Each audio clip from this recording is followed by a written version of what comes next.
अंधभक्त हैं कतार में, लगी है भारी भीड़, तकलीफों से सज रही है भारत की तकदीर। है ना, आप लोग कह देते हो कि डंका बज रहा है, डंका बज रहा है। आप लोगों से अगर कोई पूछ लेगा ना डंका किस चीज का बज रहा है, कोई पत्रकार नहीं बता, मालूम है उनकी हकीकत, लेकिन दिल बहलाने का गालिब ख्याल अच्छा। पत्रकार मोदी, प्रधानमंत्री जी ने कहा 15 लाख सबके खाते में आएंगे। अब आज कोई पूछ ले कि मोदी जी 15 लाख क्यों नहीं आए, तो क्या ये अपमान है? प्रधानमंत्री जी ने कहा 2 करोड़ रोजगार हर साल देंगे। आज हम पूछ रहे हैं रोजगार प्रधानमंत्री जी क्यों नहीं दे रहे हो, तो आप लोग कह देते हो कि प्रधानमंत्री जी का अपमान है। हम पूछते हैं मोदी जी आप ये बताइए कि महंगाई कम क्यों नहीं कर रहे हो, तो आप लोग क्या कहते हो कि ये देश की जनता का अपमान है। हम प्रधानमंत्री जी से पूछेंगे प्रधानमंत्री जी आप ये बताइए कि आपने कहा था गंगा जल साफ करेंगे, गंगा साफ करेंगे, आप गंगा नहीं साफ किए तो क्या गंगा मां का अपमान है? पत्रकार महोदय हम आपसे पूछना चाहते हैं कि प्रधानमंत्री जी ने कहा बेटी पढ़ाओ बेटी बचाओ, जनता पार्टी के नेताओं ने, भारतीय जनता पार्टी के समर्थकों ने बेटियों को नोचने का काम किया कि आज हम बेटियों के लिए सवाल पूछ रहे हैं, क्या वो अपमान है देश का? लश्कर भी तुम्हारा है, सरदार भी तुम्हारा है, तुम सच को झूठ लिख दो, अखबार भी तुम्हारा है। भाई साहब उनके जो समर्थक हैं वो कुछ भी भारतीय जनता पार्टी से पत्रकार महोदय आपका दूर दूर तक नाता आएगा ना, तो प्रधानमंत्री जी क्या पूरा संसद आपको बचाने के लिए खड़ा, नाता जोड़ लीजिए। बात छोटी है, सर को हिला दीजिए, प्रधानमंत्री जी से कोनो ना कोनो नाता बता दीजिए। आप किसी भी प्रकार का नाता होगा, आप समर्थक भी होंगे, अंधभक्त भी होंगे, गोबर भक्त। कहते हैं भाजपाई और दंगाई से अगर सावधान रहना है तो भारतीय जनता पार्टी को 24 में हरा के भेज देना है।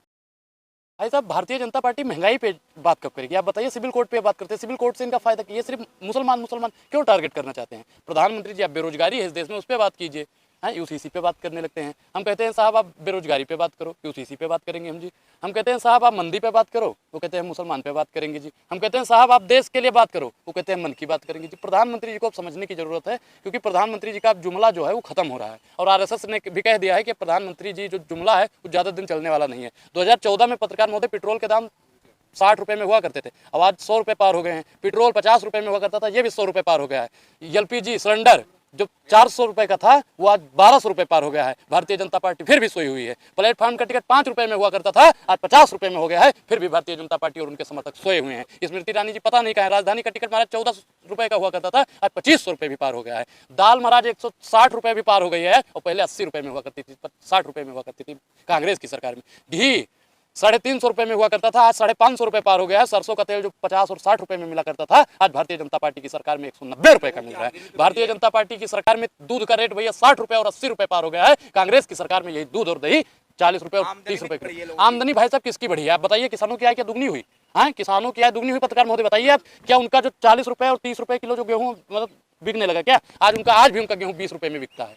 आय कैसे दुगनी हो गई बताइए? 30 रुपए किलो उनका आज भी चावल बिकता है, जब 60 रुपए में बच। खुश है? कोई खुश नहीं है पत्रकार। देखिए, ये मनोज तिवारी ने एक बात बोली थी कि अंधभक्त हैं कतार में, लगी है भारी भीड़, तकलीफों से सज रही है भारत की तकदीर। वो भारतीय जनता पार्टी के हैं, उनसे अच्छा भारतीय जनता पार्टी को समझने वाला कोई है नहीं। हाँ, भारतीय जनता पार्टी के लोग ही जब ऐसा बात कर रहे हैं, ऐसी बयानबाजी दे रहे हैं, तो आप लोगों को भी पत्रकार महोदय समझने की जरूरत है। आज जो आपको दबाया जा रहा है ना, आप लोग कह देते हो कि डंका बज रहा है, डंका बज रहा है। आप लोगों से अगर कोई पूछ लेगा ना डंका किस चीज का बज रहा है, कोई पत्रकार नहीं बता पाएगा। आप लोग सिर्फ माइक लेके खड़े हो जाते हो। आप वास्तविक मुद्दों पर सर बात कीजिए। भारतीय जनता पार्टी के समर्थकों से, उनके अनुयायियों से, उनके जो परम भक्त हैं, उनसे आप सवाल पूछिए, कोई नहीं जवाब दे पाएगा। भागने लगते हैं, तो वही तो कह रहे हैं, हमने देखा है, हमको मालूम है उनकी हकीकत, लेकिन दिल बहलाने का गालिब ख्याल अच्छा है। हम जानते हैं कि उनको 500 रुपए मिलता है, वो दलाली करेंगे, पूछेंगे तो नौकरी से निकलवा देते हैं। आपने देखा होगा स्मृति ईरानी जी वही कर रही है कि वो हमारी जनता का अपमान है। अब एक चीज बताइए पत्रकार महोदय, प्रधानमंत्री जी ने कहा 15 लाख सबके खाते में आएंगे। अब आज कोई पूछ ले कि मोदी जी 15 लाख क्यों नहीं आए, तो क्या ये अपमान है? प्रधानमंत्री जी ने कहा 2 करोड़ रोजगार हर साल देंगे। आज हम पूछ रहे हैं रोजगार प्रधानमंत्री जी क्यों नहीं दे रहे हो, तो आप लोग कह देते हो कि प्रधानमंत्री जी का अपमान है। हम पूछते हैं मोदी जी आप ये बताइए कि महंगाई कम क्यों नहीं कर रहे हो, तो आप लोग क्या कह दोगे कि ये देश की जनता का अपमान है। हम प्रधानमंत्री जी से पूछेंगे प्रधानमंत्री जी आप ये बताइए कि आपने कहा था गंगा जल साफ करेंगे, गंगा साफ करेंगे, आप गंगा नहीं साफ किया तो क्या गंगा मां का अपमान है? पत्रकार महोदय हम आपसे पूछना चाहते हैं कि प्रधानमंत्री जी ने कहा बेटी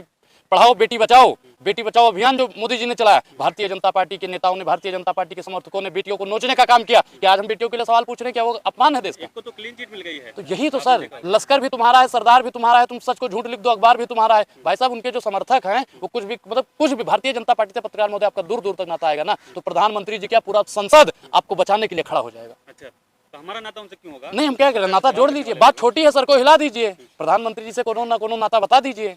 आप किसी भी प्रकार का नाता होगा, आप समर्थक भी होंगे, अंधभक्त भी होंगे, गोबर भक्त भी। वो देश के प्रधानमंत्री बिल्कुल नाता है ना, मतलब जैसे संबंधित नाता, जैसे ब्रजभूषण जी का नाता है, जैसे शंकर जी का नाता है, जैसे और भी मनोज मित्तल जी का नाता है, मतलब कई लोगों का जो नाता है वैसा अगर आपका नाता रहेगा तो पत्रकार महोदय आपके हाथ में पत्रकारिता भी रहेगी, और आने वाले समय में आपको एनडीटीवी आज तक का मतलब सबसे बड़ा वाला पद। यही चैनल तो गुणगान कर रहे हैं जो ये की बात करते हैं, आप लोग हमारा नाम लेने लगते हैं। भाजपाई और दंगाई दोनों सब देखी हैं। हम कहते हैं भाजपाई और दंगाई से अगर सावधान रहना है तो भारतीय जनता पार्टी को 24 में हरा के भेज देना है। तो यही मीडिया तो इनका डंका बजाती है, उनके साथ लंच डिनर पे जाती है। मैं सुधीर चौधरी जी अगर मुझे सुन रहे होंगे तो मैं तो उनसे पूछना चाहता हूँ कि आपको मतलब महंगाई पे डिबेट किए हुए कितना साल हो गया?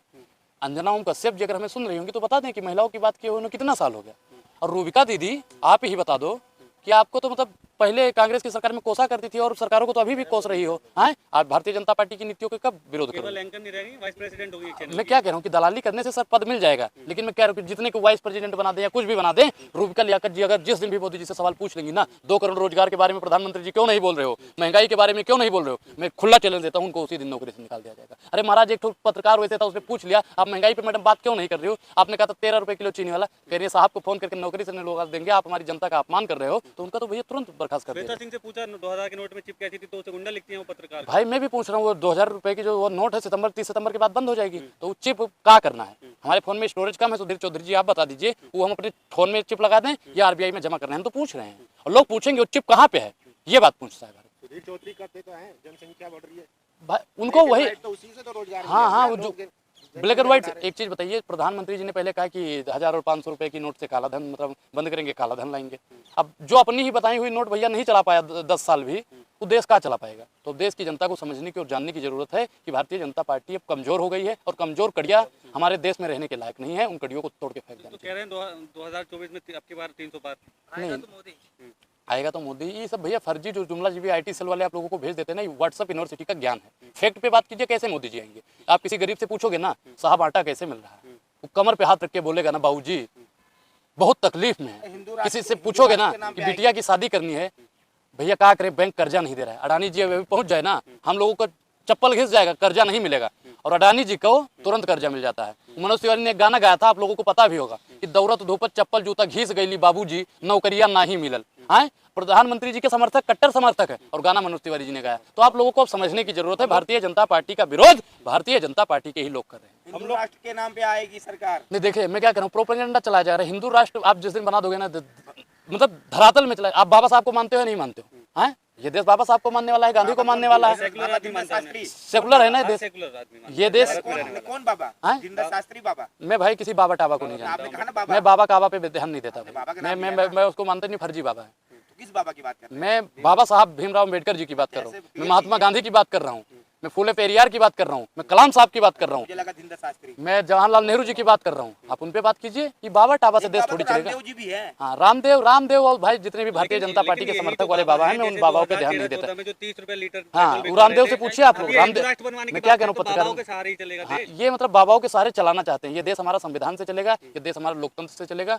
न तेरा है न मेरा है, ये हिंदुस्तान सबका है। नहीं समझी गई बातें तो फिर नुकसान सबका है। जो इसमें मिल गई नदियां उसे भुलाया नहीं जाता, मगर महासागर बनाने में एहसान सबका है।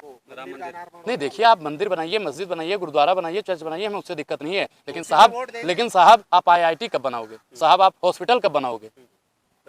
बनाइए, आप वो सब भी बनाइए। ये क्या है भैया, देखो आप लोग जूम करके दिखाइएगा दर्शकों को, दिखाइए ये क्या है। उपनीत बताइए, आप चुनाव लड़ेंगे? चुनाव लड़ना मकसद नहीं है, मेरा मकसद है कि ये सूरत बदलनी चाहिए। दिखाइए पत्रकार, दिखाइए। तो आप मोदी जी के सामने लड़ेंगे चुनाव? एक बार दिखाइए।